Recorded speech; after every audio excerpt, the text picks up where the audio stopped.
Hi పిల్లలు. ఈ వారం కథ పేరు గనితో మెదడుకు పదును. ఆ రోజు కుండపోతగా వర్షం పడడం వల్ల బడికి పిల్లలు చాలామంది రాలేదు. మూర్తి మేస్టారి క్లాసులో కూడా పిల్లలు చాలా తక్కువ మంది ఉన్నారు.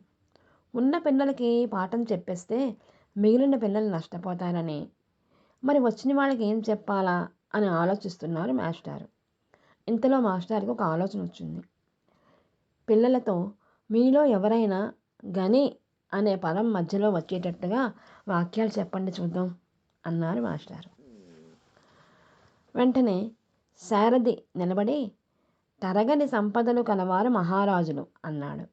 శభాష్ అన్నారు మాస్టారు. జానకి లేచి పిల్లల అల్లరి చేష్టలు సాగనివ్వరు మాస్టారు అంది. ఇంతలో శివ లేచి కష్టాలకు కృంగనివారు, సుఖాలకు పొంగనివారు ఉత్తములు అన్నాడు. మాస్టారు బాగుంది అన్నారు. ఈగని కీటకమంటారు అన్నాడు అప్పారావు. రోగ నిర్ధారణకు వైద్యం అవసరము అన్నాడు శ్రీకాంత్. తెగేదాకా లాగనివ్వకూడదు, ఇది ఒక సామెత అంది ఐశ్వర్య. చిన్నపిల్ల కదా, చెల్లిని ఉయ్యాల ఊగనియ్యి అన్నారు బేబీ వాళ్ళ నాన్నగారు. బాగా చెప్పారు అన్నారు మాస్టారు.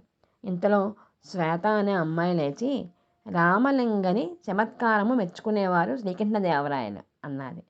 బాగుంది, ఇంకా ఎవరైనా చెప్తారా అన్నారు మాస్టారు. ఇంతలో ప్రధానోపాధ్యాయుడైన నాయుడు గారు తరగతిలోకి వచ్చారు. పిల్లలందరూ లేచి గౌరవంగా నిలబడ్డారు. దాగని నిజాలు మీ తెలివితేటలు. నేను మీరు చెప్పినవన్నీ విన్నాను.